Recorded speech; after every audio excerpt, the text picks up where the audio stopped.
Hay creyentes, incluyendo católicos, que dicen no confesarse con un sacerdote por ser un hombre pecador como todos, y creen que para qué ir a misa, escuchar a un hombre tan pecador como los demás y que no practica lo que predica.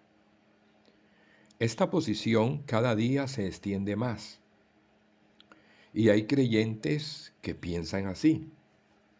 Creen en Dios, pero no creen en los sacerdotes. Creen en Cristo, pero no creen en la iglesia. Y para ser sinceros, muchas veces los mismos sacerdotes han hecho que la gente asuma esa posición. Pero miremos qué enseña la doctrina de la iglesia sobre el tema. Acudimos al catecismo de la Iglesia Católica y leemos en los numerales 1127 y 1128 que la validez de los sacramentos no depende de la santidad de los ministros que los administran. La enseñanza de Santo Tomás de Aquino y del Concilio de Trento sobre esto es muy clara. Los sacramentos actúan ex opere operato, es decir, por el mismo hecho de ser realizados, y no requiere para su validez la santidad del ministro que lo administra. Esto significa entonces que los sacramentos de la Iglesia Católica son válidos y eficaces a pesar de la condición pecadora del sacerdote.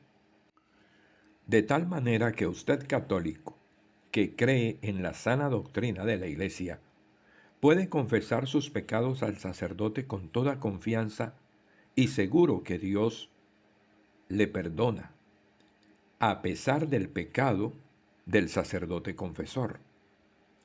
El principio clásico es que los sacramentos tienen por sí mismo la virtud para dar la gracia.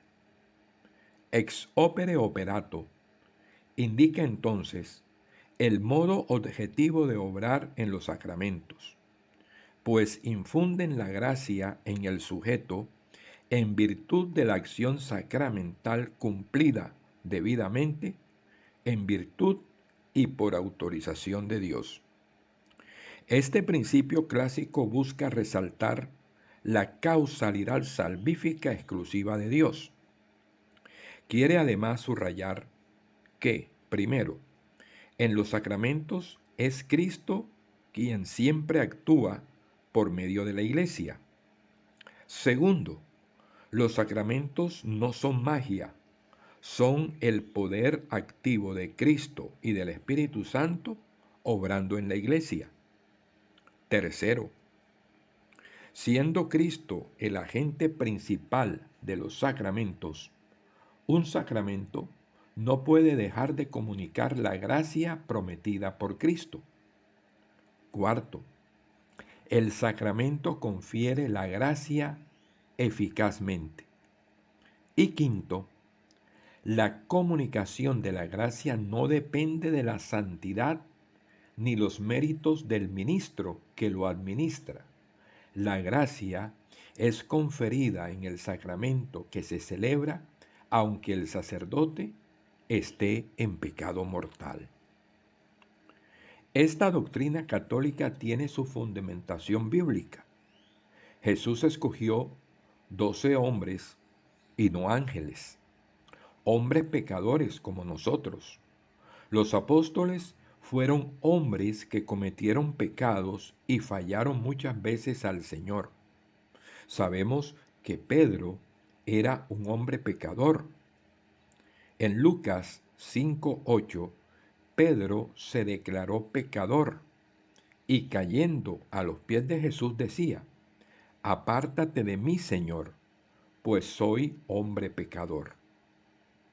El apóstol Juan se cree pecador cuando dice: Si confesamos nuestros pecados, Él es fiel y justo para perdonarnos los pecados y para limpiarnos de toda maldad. Primera carta de Juan, capítulo 1, versículo 9. Judas Iscariote traicionó a Jesús, vendiéndolo a sus enemigos del Sanedrín. Mateo 26, 14, 16. El apóstol San Pablo se considera el primero de los pecadores.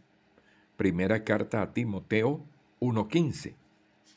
Pablo persiguió a la iglesia de Dios, entraba casa por casa, arrastraba a hombres y a mujeres y los entregaba en la cárcel. Libro de los Hechos 8:3.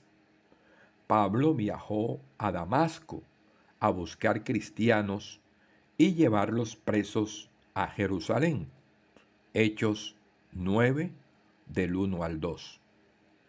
El mismo Pablo confiesa su pecado como blasfemo, perseguidor y agresor de la iglesia. Primera carta a Timoteo 1:13, carta a los Filipenses 3:6. Sin embargo, Jesús, conociendo la condición pecadora de sus apóstoles, les ordenó perdonar pecados, absolver o no absolver. Mateo 18:18. Les ordenó celebrar la Eucaristía. Lucas 22:19. Les ordenó bautizar. Mateo 28:19. Predicar y enseñar. Mateo 28:16-20. Hechos 1, del 1 al 11. La voluntad de Jesús fue que su iglesia administrase los sacramentos a pesar de sus pecados, porque allí donde abundó el pecado, sobreabundó la gracia, dice Pablo en la carta a los Romanos 5:20.